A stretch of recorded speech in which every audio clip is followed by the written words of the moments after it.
आभा मंडल एक ऐसी ऊर्जा होती है जो मानव के शरीर से निकलती है और जो शरीर के चारों ओर रहती है। आभा मंडल को हम अपनी साधारण आंखों से नहीं देख सकते, पर आज हम यहां पर आपको आभा मंडल के बारे में बताएंगे और इसे देखने का तरीका भी बताएंगे। आभा मंडल सिर्फ मानव शरीर का नहीं होता, बल्कि इस ब्रह्मांड में हर एक वस्तु का अपना एक आभा मंडल होता है। इसे समझने के लिए आपको पहले यह जानना जरूरी है कि इस ब्रह्मांड में सब कुछ ऊर्जा से बना है, या हम यह कह सकते हैं कि पूरा ब्रह्मांड ही ऊर्जा से बना है। अब क्योंकि हर एक चीज ऊर्जा से बनी है, तो उस चीज का जितना हिस्सा ठोस रूप ले चुका है वह तो हमें दिखता है, पर जो हिस्सा ऊर्जा से बना है वह हमें नहीं दिखता। उस ना दिखने वाले हिस्से को ही आभा मंडल कहते हैं। ज्यादातर आभा मंडल चमकदार सफेद रंग का दिखता है, पर आप अगर ध्यान करेंगे तो आप देखेंगे कि इसके और भी कई रंग दिख रहे हैं। असल में आभा मंडल लगभग सभी रंगों से मिलकर बना होता है। आभा मंडल के रंग से हमें किसी भी व्यक्ति के सकारात्मक और नकारात्मक स्वभाव का भी पता चल जाता है। जैसे कि किसी व्यक्ति के नकारात्मक होने पर आभा मंडल का रंग काला दिखाई देने लगता है और गुस्से में होने से लाल रंग का दिखाई देता है। उस तरह से हम दूसरों के आभा मंडल से उनके बारे में कई चीजें जान सकते हैं। जैसे कि आप जानते हैं कि ऊर्जा दो तरह की होती है, एक नकारात्मक और एक सकारात्मक ऊर्जा होती है।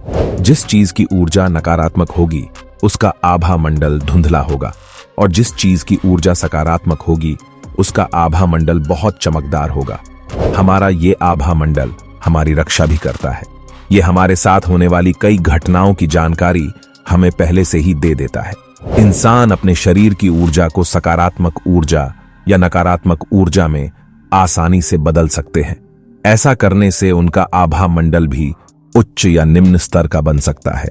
सिर्फ इंसान ही नहीं, बल्कि इस ब्रह्मांड की हर एक चीज या जीव जंतु अपना आभा मंडल उच्च या निम्न स्तर का कर सकते हैं। क्योंकि शायद आपको यह जानकर हैरानी हो कि पेड़ पौधे और जानवरों में भी सोचने की शक्ति होती है, और ये ही उनके उन्नति या पतन का कारण भी बनती है। अब हम बात करते हैं कि हम अपने और दूसरों के आभा मंडल को कैसे देख सकते हैं, या ये कहिए कि हम किसी भी चीज का आभा मंडल कैसे देख सकते हैं। इसके लिए एक रास्ता तो ध्यान है, जिसे हम अपना और दूसरों का या किसी भी वस्तु का आभा मंडल देख सकते हैं, पर ऐसा सीखने में सालों लग जाते हैं। तो हम आपको दूसरा रास्ता बताते हैं। दूसरों का आभा मंडल देखने के लिए उनके चेहरे पर ध्यान केंद्रित कीजिए। ऐसा करते समय अपने मन को बिल्कुल शांत रखना है। आपको अपनी आंखों को हल्का और सामान्य रखना है। आंखों को ध्यान केंद्रित करते समय बीच में झपकना नहीं है, नहीं तो शुरू से शुरू करना पड़ सकता है। धीरे धीरे आपको दूसरों के शरीर के चारों तरफ उनका आभा मंडल दिखाई देने लगेगा। आभा मंडल दिखने पर भी अपनी नजर चेहरे से हटानी नहीं है। आप तब देखेंगे कि वह आभा मंडल कुछ और समय बाद और भी बढ़ता जा रहा है। इसी तरह आप किसी भी चीज का आभा मंडल देख सकते हैं। आप अपना आभा मंडल एक शीशे की मदद से देख सकते हैं। जब आप शीशे में अपने आप को गौर से देखेंगे तो पहले आपको अपने चारों तरफ एक पारदर्शी हल्के सफेद रंग का आभा मंडल दिखेगा। अपने इस ध्यान को अपने ऊपर केंद्रित रखने से आप देखेंगे कि आपके आभा मंडल का रंग बदलता रहेगा। ऐसा करके आप सिर्फ आभा मंडल ही नहीं, बल्कि इस ब्रह्मांड में फैली ऊर्जा को भी देख सकते हैं। आपको बस अपनी आंखों को सामान्य रखते हुए किसी एक चीज पर ध्यान केंद्रित रखना है और बिना आंखों को झपके सामने देखना है। आपको महीन और रंगीन कण दिखाई देंगे। ये कण ऊर्जा के सूक्ष्म से सूक्ष्म कण होते हैं, जो साधारण आंखों से दिखाई नहीं देते, पर ये कण ब्रह्मांड में हर जगह मौजूद होते हैं। तो आभा मंडल एक ऐसी चीज है जो मानव शरीर और ब्रह्मांड की हर एक वस्तु के चारों तरफ मौजूद है। ये मानव शरीर को एक तरह से सुरक्षा प्रदान करने के लिए बनाया गया है। इसकी सहायता से हम किसी भी सकारात्मक और नकारात्मक चीजों को उनके आभा मंडल से पहले ही भांप लेते हैं। ऐसा करने के लिए हमें ध्यान केंद्रित करने की जरूरत भी नहीं पड़ती है। जब हमारा आभा मंडल किसी और व्यक्ति या वस्तु के आभा मंडल के संपर्क में आता है, तो हम अपने आप ही व्यक्ति या वस्तु के सकारात्मक और नकारात्मक प्रभाव के बारे में जान जाते हैं। हमारा आभा मंडल हमें नकारात्मक दृष्टि से भी बचाता है और हमारी कई तरीकों से मदद करता है। इसीलिए हमें न सिर्फ अपने आभा को सकारात्मक रखना चाहिए, बल्कि हमें इसे उच्च स्तर पर भी रखना चाहिए। वैसे दोस्तों, ध्यान या मेडिटेशन कह लीजिए, ये एकमात्र तरीका नहीं है आभा मंडल को मजबूत करने का, लेकिन ये जरूरी भी है। ध्यान के साथ साथ आप और भी चीजें कर सकते हैं। मैं आपको कम शब्दों में समझा देता हूं। 5 तत्वों से जल, आग, पृथ्वी, आकाश और भूमि तत्व से बना हमारा शरीर, जो बाहर भी इन्हीं तत्वों से घिरा है और हमारे अंदर भी यही तत्व मौजूद है। इनके सामने होकर या इनके संग रहकर ऑरा को क्लीन किया जा सकता है, जैसे जल द्वारा।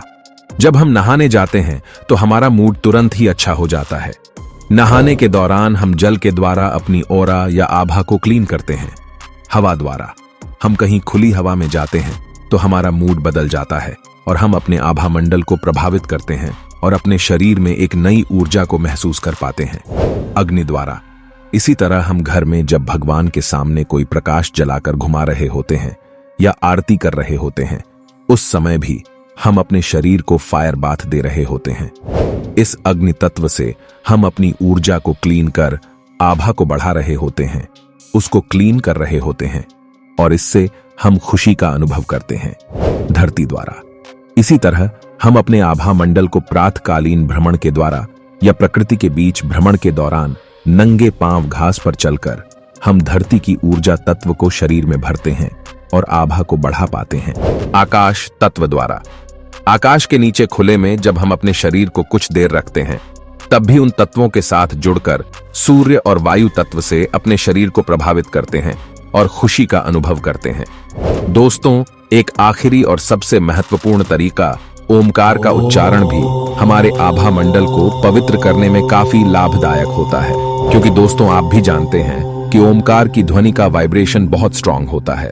तो दोस्तों, ऐसे तो बहुत तरीके हैं आभा मंडल को मजबूत करने के लिए, फिर भी जो तरीके मैंने आपको बताए हैं, अगर आप इन सभी का अनुसरण कर ले गए तो आप खुद ही चमत्कार का अनुभव कर लेंगे। और मैं तो कहता हूं कि अगर आपको ये सब कठिन लगता है तो जितनी भी चीजें मैंने अभी तक बताई वो सब भूल जाइए। बस एक काम करिए, केवल ओमकार का जाप करके देखिए आपका जीवन कैसे बदल जाता है। आपके जीवन की सारी रुकावटें, आपके सक्सेस के बीच आने वाली सारी रुकावटें खुद ही समाप्त हो जाएंगी। तो दोस्तों, इस वीडियो से रिलेटेड कोई भी क्वेश्चन हो तो हमें कमेंट जरूर करें।